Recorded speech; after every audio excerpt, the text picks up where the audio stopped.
Madame, Monsieur, merci de rester fidèle au programme de Gabon 24 dans ce décryptage qui se poursuit avec cette fois, comme je vous l'annonçais, le ministre en charge de la Santé. Il s'agit de Monsieur Guy-Patrick Obiandon. Merci, Monsieur le ministre, d'être avec nous. Vous avez l'habitude des plateaux de Gabon 24. Aujourd'hui, vous revenez dans le cadre de ce décryptage spécial du discours à la nation du chef de l'État. Qu'avez-vous retenu succinctement ? Merci Madame Laetitia de donner l'opportunité de faire un décryptage sur le discours du président de la République. C'est le discours d'un chef. Le président de la République a réaffirmé que c'est le chef. Il donne le ton sur les perspectives d'avenir pour l'année 2021. Il, à travers son discours, a défini quelles sont les actions prioritaires pour 2021. Mais avant cela, le président de la République a fait un bilan sur la réponse contre la Covid-19. Les résultats sont encourageants grâce à l'effort collectif, grâce à la mobilisation collective. Et c'est ainsi que nous avons pu avoir cette capacité de se relever lorsque le monde entier a été frappé fortement par la pandémie de la Covid-19. Aujourd'hui, notre pays, le Gabon, est considéré comme un bon élève en matière de stratégie de riposte de la Covid-19 grâce au leadership assuré par le président de la République, chef de l'État. Donc c'est un discours rassurant. C'est un discours rassurant parce que nous avons connu une année extrêmement difficile à cause de la pandémie de la Covid-19. Nous avons perdu 64 personnes. Nous avons hospitalisé de nombreux patients. Et aujourd'hui, il faut se fixer un nouveau cap. Et vous voyez que chaque fois qu'il y a une nouvelle étape dans la stratégie de la Covid-19, le président de la République marque toujours son leadership. Et tout à l'heure, le président de la République a demandé à ce que le gouvernement puisse lui proposer, dans les tout prochains jours, un plan national de vaccination. C'est la prochaine étape en matière de stratégie de riposte contre la Covid-19. Parlant de ce plan de vaccination, Monsieur le ministre, permettez que nous vous proposions cet extrait du discours à la nation du chef de l'État qui traite justement de cette question de vaccination. On suit et on se retrouve juste derrière. Cette année, nous, Gabonais, avons su faire preuve de résilience. De cette épreuve, nous sortons renforcés. Ce qui ne nous tue pas nous rend plus forts, disait un philosophe. C'est vrai, en 2021, nous serons encore plus forts. Nous serons d'autant plus forts que, grâce à ce virus, la science progresse à grands pas. Des vaccins ont été élaborés et homologués. Je souhaite que les Gabonais soient parmi les premiers en Afrique à en bénéficier. C'est pourquoi j'ai d'ores et déjà donné des instructions au gouvernement de travailler à un plan national de vaccination. Tout, je dis bien tout, sera fait pour vous protéger. Vos efforts, combinés à la perspective de l'accès au vaccin, font que je suis confiant en l'avenir, confiant en un retour progressif en cette année 2021 à une vie normale. C'est pourquoi j'ai instruit le gouvernement de réfléchir à un nouveau plan d'assouplissement progressif des mesures prises pour contrer le virus. Ces mesures porteront aussi bien sur l'activité économique que sur les activités sociales, comme le culte ou le sport, indispensables au bien-être du corps comme de l'esprit. Plan de vaccination, Monsieur le ministre de la Santé, oui, pourquoi? On entend 5000 tests, 5 cas, 3 cas, 4 cas. Quelle est la nécessité aujourd'hui de vacciner le peuple? Aujourd'hui, c'est vrai que nos résultats sont encourageants en matière de riposte contre la Covid-19, mais la pandémie existe toujours. Nous sommes toujours en phase communautaire d'épidémie. Bien que nous soyons confiants, comme l'a dit le président de la République, chef de l'État, il est vrai que nous avons toujours cette pandémie qui circule sur le plan communautaire. Donc, à partir de cela, l'objectif, c'est d'éradiquer, c'est d'avoir 0 cas de Covid-19 au Gabon. C'est d'avoir un Gabon sans Covid-19. Est-ce que cela est possible? C'est une vision mondiale aujourd'hui. Tous les pays du monde veulent que ça s'arrête. Tous les pays du monde veulent aujourd'hui que nous puissions à nouveau relancer l'économie, que nous puissions à nouveau vivre sans Covid-19. D'où la nécessité de ce vaccin. Le vaccin a pour but de briser les chaînes de contamination, d'éviter la survenue des complications chez les personnes qui ont des comorbidités, des personnes âgées. Et finalement, le vaccin, l'objectif final, c'est l'éradication de la Covid-19. Vous savez, toutes les grandes pandémies virales qu'il y a eu ont été freinées à cause du vaccin. Donc aujourd'hui, nous avons sur le plan scientifique des avancées énormes, des avancées importantes qui sont faites rapidement et nous devons en profiter pour faire en sorte que notre pays puisse aussi bénéficier de ces fruits et protéger la population. Que répondez-vous donc à ces Gabonais qui disent que cette affaire de vaccination-là cache des statistiques qui révèlent, qui cachent des statistiques sur le taux réel de létalité du pays? Est-ce que c'est vrai que les chiffres que le COPIL donne au quotidien sont de véritables chiffres qui tiennent sur une réalité palpable? Écoutez, depuis le début de l'épidémie, nous avons fait preuve de transparence. D'accord. Ça a été exigé par le président de la République, chef de l'État, que le gouvernement fasse preuve de transparence dans la gestion de la crise de la Covid-19. Hier, nous avons eu 61 cas positifs. Ça fait depuis très longtemps que nous avons eu ce chiffre. Nous aurons pu dire qu'il y a eu 12 cas. Donc faisons preuve de transparence et nous disons la vérité à la population. Mais il y a effectivement des gens qui sont sceptiques quant à la vaccination, ce qui est tout à fait... Ce ne sera pas obligatoire, on est d'accord. Ce qui est tout à fait normal. Vous savez, quand il y a eu les tests PCR, ils ont dit, ce sont les mêmes qui ont dit qu'on voulait inoculer à travers les tiges des écouvillons le virus. Oui. Quand il y a eu le débat sur les traitements, donc je pense que ce n'est pas grave. Ce n'est pas grave, ce sont des angoisses, ce sont des peurs gérables. Qui sont gérables. Et nous, notre rôle en tant que gouvernement est de rassurer la population sur les nouvelles mesures qui vont être prises dans le cadre de la stratégie de la riposte contre la Covid-19. D'accord. Aujourd'hui, on parle d'une nouvelle souche de coronavirus qui serait plus contagieuse que la première, ce qui signifie déjà que 2021 s'annonce un peu critique, si l'on s'en tient à cette information. Effectivement, il y a des études qui ont été menées en Afrique du Sud et en Angleterre qui ont permis de révéler cette nouvelle variante de la Covid-19. Et rapidement, nous avons réuni au niveau du Gabon tous les grands laboratoires de diagnostic de la Covid-19 pour savoir si nous avions des capacités à pouvoir faire le séquençage du virus. Il faut dire qu'aujourd'hui, au Gabon, nous avons 2 laboratoires capables de faire le séquençage du virus du Covid-19. Il y a le CIRM qui est labellisé OMS et CDC Africa et le CERMEL. Donc nous avons réajusté nos stratégies de diagnostic en demandant au CIRM et au CERMEL de pouvoir se consacrer à la surveillance virologique, c'est-à-dire de voir si les virus aujourd'hui qui circulent, si les personnes qui sont positives sont aujourd'hui porteuses de cette variante ou s'il y a d'autres mutations, peut-être spécifiques au Gabon, qui voient le jour. Et si jamais cela voyait le jour, qu'est-ce qui est prévu? Est-ce qu'il y a déjà une réflexion autour de si jamais il y avait une mutation du virus, quelles dispositions prendrait le pays? S'il y a une mutation du virus, nous allons réajuster notre stratégie. Parce que la mutation du virus peut avoir beaucoup d'incidences. Incidence diagnostique, c'est-à-dire on aura des faux négatifs, alors que les tests, on fait des tests PCR, les personnes seront négatives. Ça peut avoir une incidence sur le plan thérapeutique, parce que les médicaments qu'on donne aux personnes actuellement ne seront pas sensibles à ce virus. Et ça peut même avoir une incidence sur le plan vaccinal, c'est-à-dire les nouveaux vaccins fabriqués aujourd'hui ne puissent pas être sensibles aux personnes. Donc, nous travaillons aussi avec l'Organisation mondiale de la santé, parce qu'il y a tout un réseau de surveillance virologique qui fait en sorte que les laboratoires s'informent régulièrement sur les travaux exercés dans les différents pays. Alors, il y a eu une observation, monsieur le ministre en charge de la Santé. Vous arrivez d'un vol international, vous arrivez à l'aéroport Léon-Mba, vous passez un test, vous rentrez chez vous, tout va bien. Et puis 2 jours après, on vous appelle pour vous dire « Madame, vous avez pris tel vol, il faut vous rendre au laboratoire national pour effectuer un test. » 2 jours après. Donc, parce que le vol dans lequel vous étiez, il y avait un malade. 2 jours après. C'est le COPIL qui vous appelle. Et 2 jours après, vous vous rendez là-bas, on ne vous donne aucune nouvelle. Vous avez passé le test, mais vous n'avez aucune nouvelle. Donc, pendant ce temps, la chaîne de contamination se poursuit. Qu'est-ce qui est fait concrètement au niveau des arrivées, sachant que dans les avions, on a le masque, tout le monde est serré, hein, il n'y a pas de distanciation d'un mètre.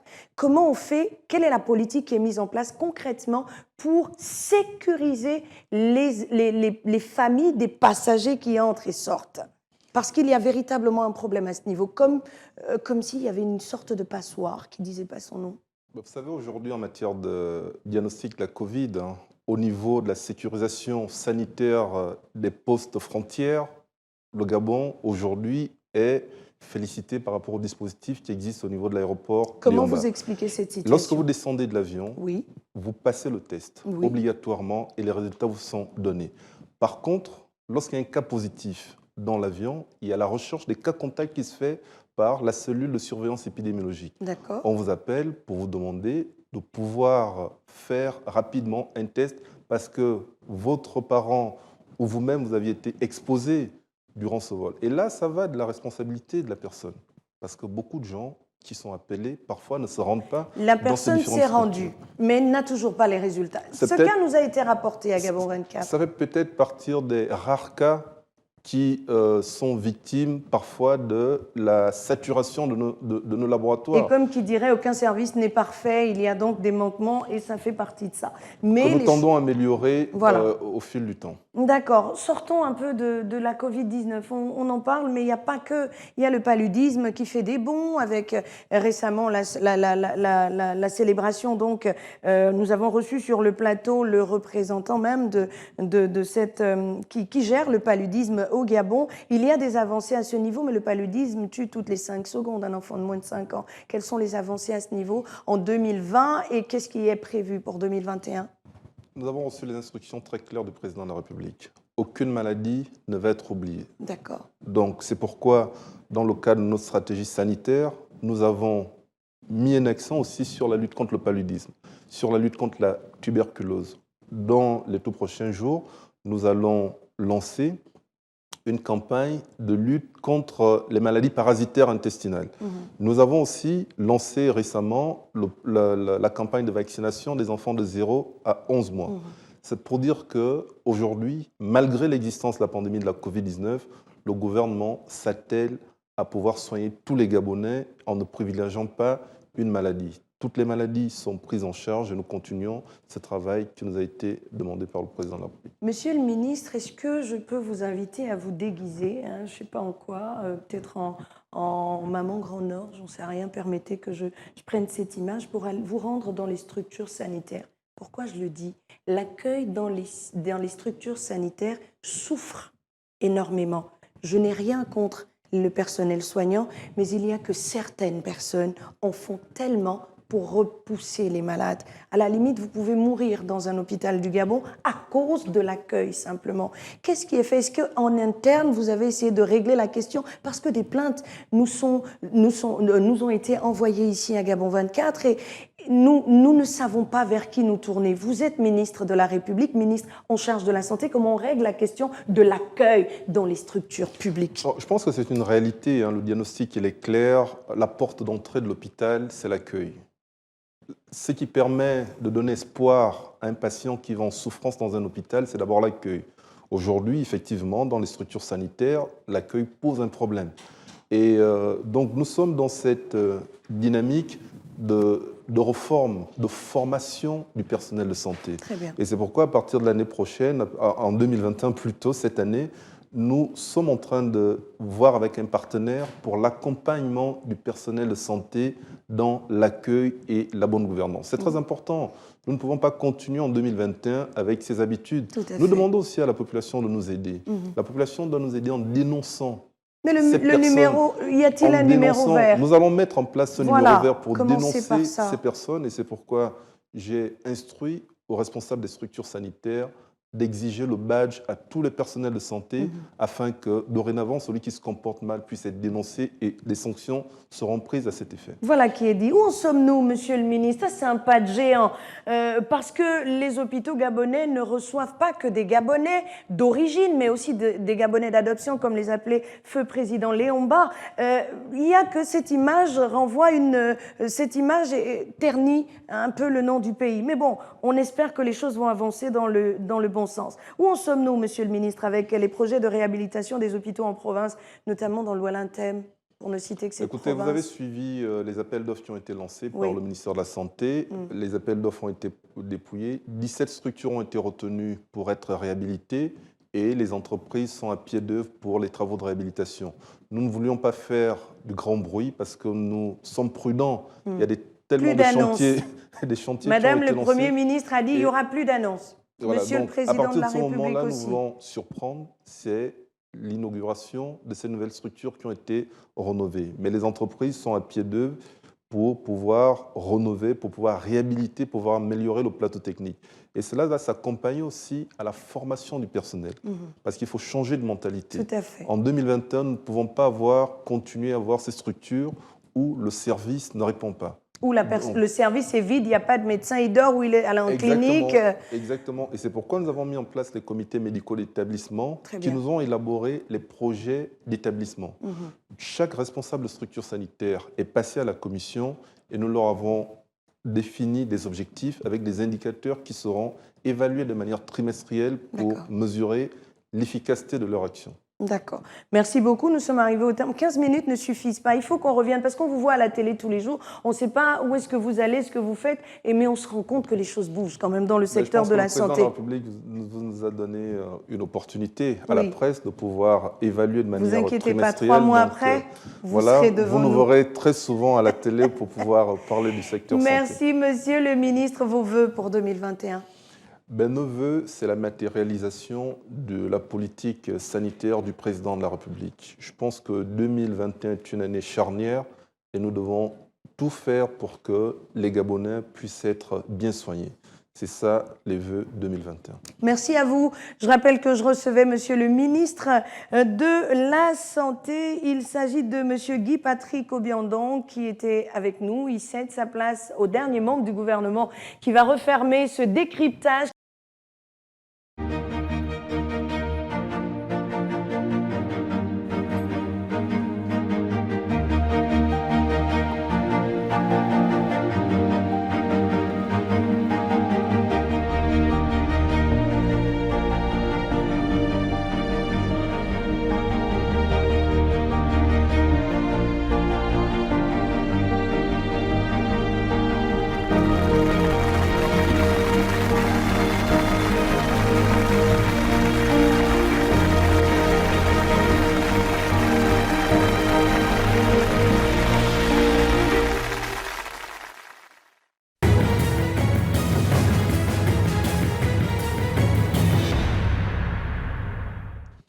Décryptage spécial du discours du président gabonais. Ali Bongo Ondimba s'est adressé à la nation ce soir, un discours empreint d'espoir, mais pas seulement, une invite à mieux faire, à aller beaucoup plus loin.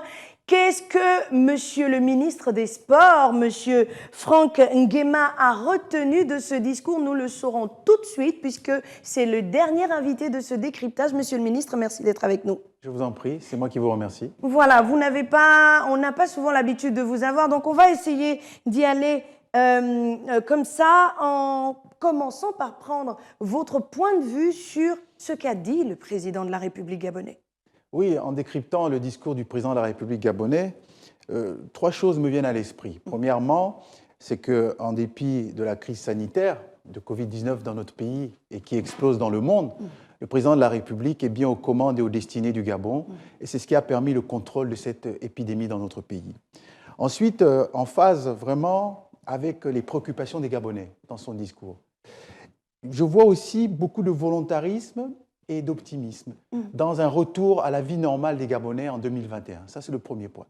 Le deuxième point, c'est qu'en qualité de ministre de la Jeunesse, je suis content et satisfait de voir qu'il a vraiment mis la jeunesse au cœur de son action politique pour l'année 2021.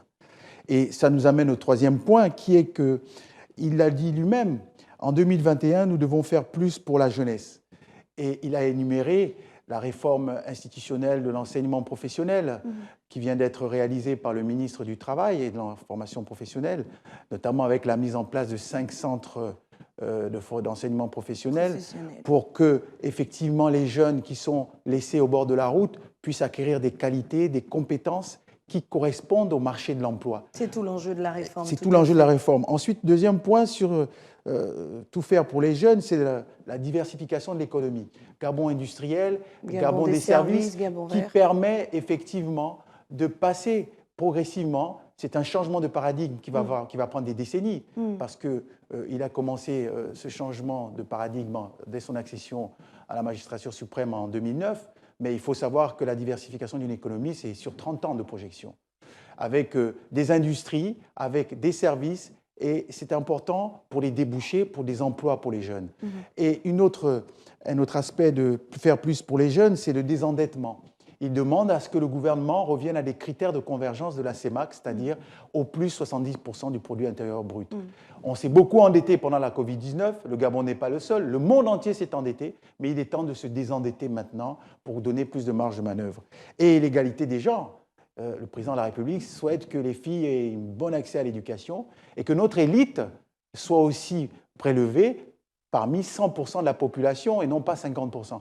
Voilà un peu les points saillants du discours du chef de l'État pour les vœux de 2021 qui me viennent à l'esprit. D'accord. Lorsque vous fermez les yeux et que vous contemplez la jeunesse gabonaise, son évolution, sa position dans la société, quel est le regard que vous jetez, vous, en tant que premier responsable de cette jeunesse? Je ne suis pas Oui, je suis le premier responsable. Je ne suis pas le seul responsable. Non, Vous savez, mais le premier. La question de la jeunesse est transversale. Elle touche On est d'accord. plusieurs secteurs. En ce qui vous concerne. Moi, je suis, vis-à-vis des jeunes, je suis un peu comme un grand frère. Et je discute et j'échange souvent avec cette jeunesse. Et je la sens très préoccupée. Je la sens très préoccupée, très inquiète de son intégration économique et sociale. La Covid-19 va accélérer les inégalités dans plusieurs pays pour les jeunes. Le Gabon a réussi à contrôler. On a eu des examens quand même de fin d'année. Le ministre de l'Éducation nationale est passé un peu avant moi. Et là, les cours ont repris. Mais ce n'est pas valable dans tous les pays du monde. Les jeunes sont préoccupés parce qu'ils sentent bien qu'ils seront stigmatisés comme la génération Covid-19. Et cette génération Covid se dit qu'arrivée sur le marché de l'emploi, eh bien, elle ne sera peut-être pas assez bien perçue comme étant compétente. Mais qu'à cela ne tienne. Au Gabon, je pense que le chef de l'État met tout en œuvre pour que vraiment la jeunesse, comme il a dit, il faut investir dans sa jeunesse. C'est le meilleur service à rendre à son pays. La jeunesse, c'est l'avenir, notre avenir. Elle est une note d'espoir. Pour moi, c'est une parole d'espérance pour la jeunesse. C'est pour ça que je demande à la jeunesse de rester sereine, d'attendre que les mesures du gouvernement qui sont mises en place depuis quelques années puissent prendre effet et leur donner des débouchés qui leur donneront, je dirais, satisfaction. Je ferme les yeux et moi je les ouvre sur la réalité, Monsieur le Ministre. Peut-être que vous ne l'avez pas. Je ne vais pas rentrer dans la. Vous n'avez peut-être pas. Vous avez la génération, la jeunesse vue par vous, mais moi j'ai une autre jeunesse, celle qui crie à l'aide, celle qui on ne va pas encourager le braquage, mais celle-là qui ne fait rien, qui est sortie du système éducatif. Quelle politique concrète avez-vous mise en place depuis votre arrivée à la tête de ce ministère pour essayer, outre l'aspect de la formation qui ne va pas engloutir tout le monde, qu'est-ce que vous avez mis en place pour reprendre cette jeunesse et finalement en faire des citoyens responsables? Tout à fait. C'est une très bonne question, Laetitia, parce qu'il faut savoir que le Gabon est parmi les premiers pays d'Afrique à avoir un taux de scolarisation de plus de 95%. On est d'accord. Malheureusement, nous avons un taux de décrochage scolaire au primaire de l'ordre de 30 à 40%. Et c'est de cette jeunesse-là que le président de la République m'a instruit lors de ma prise de fonction en tant que ministre des Sports, de la Jeunesse chargé de la vie associative, de les concentrer, de leur permettre de se concentrer sur des activités saines.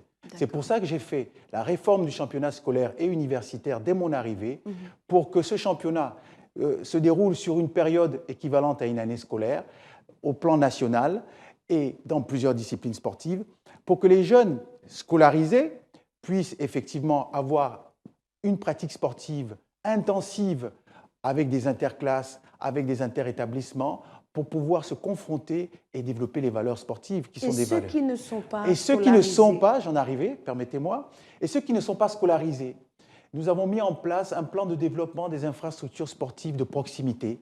Nous avons mis des plateaux sportifs. Dans le Grand Libreville, nous avons un objectif de 13 plateaux sportifs en 2021. Nous en avons déjà mis au PK7, nous en avons mis à l'Ikwala, s'agissant du Libreville.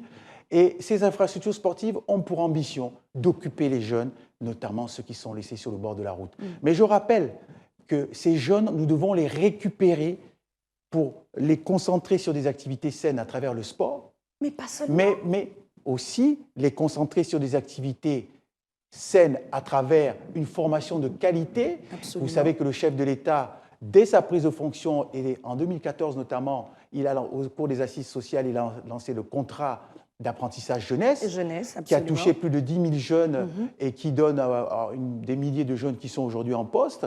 Ensuite, là, on vient de lancer, il y a quelques années, le PRODES, le projet de développement des compétences et de l'employabilité, avec la BAD, qui aujourd'hui permet, et là, ça va vous intéresser, de toucher les jeunes de 16 à 24 ans sans emploi à partir d'un niveau de CM2. Et là, nous touchons effectivement les jeunes dont vous faites allusion qui arrêtent, qui décrochent au primaire. Monsieur le ministre, je vais aller au tribunal de première instance de Libreville pour voir les enfants de 14 ans devant la barre. Qu'est-ce qu'un enfant de 14 ans fait au tribunal? Sa place est à l'école. On a un projet Graines qui est là, qui a besoin de main-d'œuvre. Est-ce qu'on ne pourrait pas prendre ces enfants? Il y a des métiers sains, la menuiserie, la mécanique. On peut prendre ces enfants, créer des espaces, mettre en place des politiques qui prendront en compte ces enfants-là. Il n'y a pas que le sport, monsieur le ministre. Est-ce que vous avez parlé de transversalité, mais est-ce qu'avec vos collègues, vous vous asseyez pour dire, bon, monsieur Biendi Maganga Moussabou, qui est ministre de l'Agriculture, voilà comment on peut accompagner les jeunes, par exemple, d'un certain âge, vers les métiers de l'agriculture pour qu'eux puissent se prendre en charge et sortir de la route. Vous savez, le ministre de l'Agriculture fait un travail formidable. Absolument formidable. Il a lancé les classes vertes pour déjà sensibiliser les jeunes au métier de l'agriculture. Et là, il vient de faire passer, grâce au soutien du président de la République, les zones à haute de productivité intensive dans plusieurs provinces du Gabon. C'est-à-dire qu'aujourd'hui, l'agriculture fait partie des filières stratégiques. On vient de lancer en décembre avec l'Union européenne, je dis nous, c'est le gouvernement, cap sur l'autonomisation des jeunes qui va toucher plus de 16 000 jeunes sur 3 ans. Et notamment, les jeunes vont être formés aux filières stratégiques comme l'agriculture, la pêche, les hydrocarbures, et ils vont aussi bénéficier d'incubateurs. D'accord, c'est en 2021 ? Non, oui, ça a déjà commencé, puisque les incubateurs, il y a 12 incubateurs dans les 9 provinces du Gabon qui vont permettre de former les jeunes, parce que les jeunes, certes, ils sont peut-être déscolarisés, mais il faut une reprise en main de cette jeunesse pour qu'elle soit formée, qu'elle acquiert des compétences Absolument, et c'est là où on vous attend, monsieur le ministre. Oui, le gouvernement est attendu. D'accord. Nous allons évoluer, vous avez un autre pan, c'est le sport. Rapidement, si on demandait en quelques minutes le bilan du sport au Gabon, toutes disciplines confondues durant l'année 2020. Alors, quand je suis arrivé au ministère des Sports en juin 2019, le mouvement sportif national était bloqué. Ce mouvement sportif national, toutes les fédérations sportives, malheureusement, ne recevaient plus de subventions de l'État depuis 2015. Normal, choc pétrolier, crise économique, eh bien, le budget de l'État a été réduit drastiquement. Et bien sûr, les subventions aux fédérations sportives ont été arrêtées. Quand je suis arrivé, j'ai reçu toutes les fédérations sportives qui, elles, sont chargées de développer la pratique et la vulgarisation du sport dans le pays et d'organiser les compétitions sportives. Je viens de lancer en fin novembre la réforme Olympiade 2021-2024 pour permettre aux fédérations sportives nationales de relancer leurs activités nationales avec la mise en place des championnats et de toute autre compétition. Mais cela doit se faire conformément à un cahier de charges que le ministère des Sports a élaboré. Elles doivent se conformer à ce cahier des charges qui est un cahier des charges structurant pour que les fédérations sportives aient une bonne gouvernance et un planning de formation, de détection de talents. Et dès qu'elles sont conformes à ce cahier des charges, elles signent avec le ministère des Sports un contrat d'objectifs et de performance qui va permettre de débloquer l'accompagnement financier de l'État.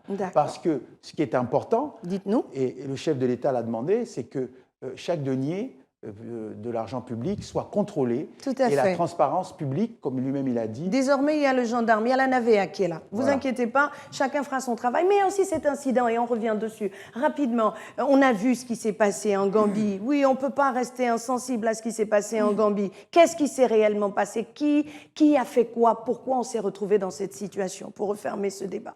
Vous savez, le football africain a certains, comment dire ça, mots. Nous sommes arrivés en Gambie. Moi, je suis arrivé quelques heures avant l'arrivée de l'avion spécial des Panthères. Les Panthères sont arrivés en avion spécial. Elles sont parties directement de Franceville, arrêt à stop à Libreville pour un refueling, et ensuite directement Banjul. Moi, je suis arrivé par un vol régulier, je suis arrivé à 20h30. Quand je suis arrivé à 20h30, j'ai passé mes formalités de police, j'ai présenté mon passeport, j'ai présenté mon ordre de mission, j'ai présenté mon test Covid datant de 48 heures. Et je suis passé. À aucun moment, on ne m'a arrêté pour me demander de pratiquer un test, un prélèvement pour un test Covid. Je suis rentré à mon hôtel. L'ambassadeur du Gabon, qui a juridiction sur le Sénégal et la Gambie, m'a accueilli et m'a laissé à mon hôtel et est reparti attendre la délégation gabonaise, les Panthères, les joueurs et l'encadrement technique et les médias à l'aéroport de Banjul. L'avion devait arriver à 20h30, il est arrivé à 22h30. Et moi, j'attendais à l'hôtel toute la délégation et je m'endors même à 1h du matin. Je commence à être très inquiet parce que je me demande, mais où est l'avion? Où sont-ils? Je commençais à imaginer tous les scénarios catastrophes. Mais en fait, à 4h du matin, l'ambassadeur du Gabon au Sénégal et en Gambie tape à ma porte de ma chambre d'hôtel et me dit que les joueurs sont bloqués à l'aéroport. D'accord. Alors je lui dis, pour quelle raison? Je m'habille rapidement et je me rends de ce pas à l'aéroport. Quand j'arrive à l'aéroport, je trouve nos joueurs, les Panthères, à même le sol, en train de dormir. Il y en avait qui étaient assis à même le sol, il y en avait qui étaient allongés à même le sol. Je trouvais ça scandaleux. La question que je pose, pour traverser même, parce qu'en fait, ils ont été arrêtés entre la police de l'air et des frontières. Donc, la délégation a passé la police de l'air et des frontières, les formalités de police, et la sortie des douanes. Donc, dans ce hub-là, où on récupère ses bagages avant de sortir. J'accède à cette partie de l'aéroport. Le président de la FEGAFOOT m'explique qu'il ne comprend pas, qu'ils sont arrivés, ils avaient tous les passeports, les ordres de mission signés par le gouvernement, les tests Covid de 24 heures, parce que, pour vous le dire, le CIRMF avait réalisé les tests Covid la veille pour le lendemain. D'accord. Vous savez que le CIRMF est quand même reconnu par l'OMS. Absolument. Bon. Alors, ils étaient en règle vu que la note verbale de la République de Gambie, qui a été envoyée à toutes les missions diplomatiques, notamment celle du Gabon au Sénégal, indiquait que pour entrer sur le territoire gambien, il faut avoir un test Covid PCR de 72 heures maximum. D'accord. Donc, moi, je l'ai présenté, il avait 48 heures, je suis passé, et 24 heures, on les a bloqués. Et donc, qu'est-ce qu'on vous répond rapidement? On est arrivé au terme de cette émission. Mais je pense que malheureusement, le football a encore ses travers avec des pratiques qui sont inappropriées, je ne voudrais pas utiliser d'autres mots, et qui n'honorent pas le football africain, parce que, vous savez, ce sont des professionnels qui jouent dans des grands clubs étrangers. Qu'est-ce qu'on reprochait au Gabon? On ne leur a rien reproché, vu qu'à 6h30 du matin, on nous a remis les passeports, j'étais là. On vous a vu avec un lot de passeports, oui, que faisiez-vous? Je suis allé discuter pour les récupérer. D'accord. À travers l'ambassadeur du Gabon. Et on vous a libéré? On nous a libérés à 6h30. Les joueurs sont arrivés à leur hôtel à 7h15, puisque l'aéroport a 45 minutes, et ils ont joué à 15h. Et quand ils arrivent à 15h au stade, Madame Laetitia, imaginez-vous, quand ils arrivent, leurs vestiaires sont fermés. Oh. Le match démarre avec 30 minutes de retard. Enfin, nous avons porté plainte à la CAF, qui, elle, dans son jugement, a reconnu que la Gambie avait fait montre de manque de professionnalisme, de manque de fair play, manque d'éthique, n'a pas respecté l'intégrité de joueurs, donc a vraiment reconnu que la faute était consommée. Mais elle lui a infligé une sanction financière qui, pour nous, n'a aucun impact sportif.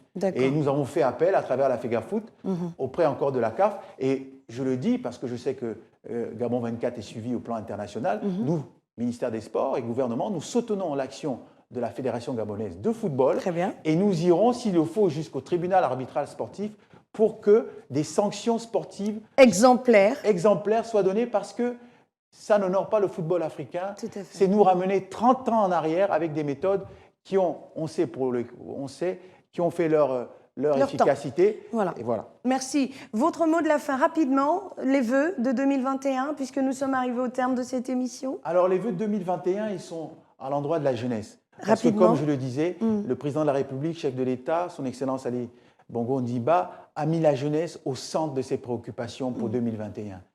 Je leur dis de garder espoir. Ce n'est pas facile. Elles sont préoccupées, elles sont tendues, elles ne savent pas si leurs études vont arriver jusqu'au bout. Mais le plan de vaccination national auquel le chef de l'État demande au gouvernement de mettre en place va apporter une réponse pour une reprise normale des activités dans tout le pays. Parce que vous savez, on parle même au plan international d'un passeport de vaccination pour pouvoir voyager. Tout à fait. Et je dis à cette jeunesse de garder espoir que tous les mécanismes et les dispositifs que le gouvernement a pris depuis plusieurs années vont commencer à porter leurs fruits. On espère. Et des bons fruits. Et ces bons fruits, c'est quoi? Ce sont des emplois. D'accord, merci. Il s'agit du ministre Franck Guémaoui. Souvent, à la fin, on a tendance à un peu tirer sur les cordes. C'était nécessaire parce que l'information, la bonne information, c'est sur Gabon 24 et nulle part ailleurs. Permettez que je le dise. Je le confirme. Merci beaucoup, monsieur le ministre des Sports, d'être passé sur le plateau de Gabon 24. Merci. Et on se retrouvera en 2021.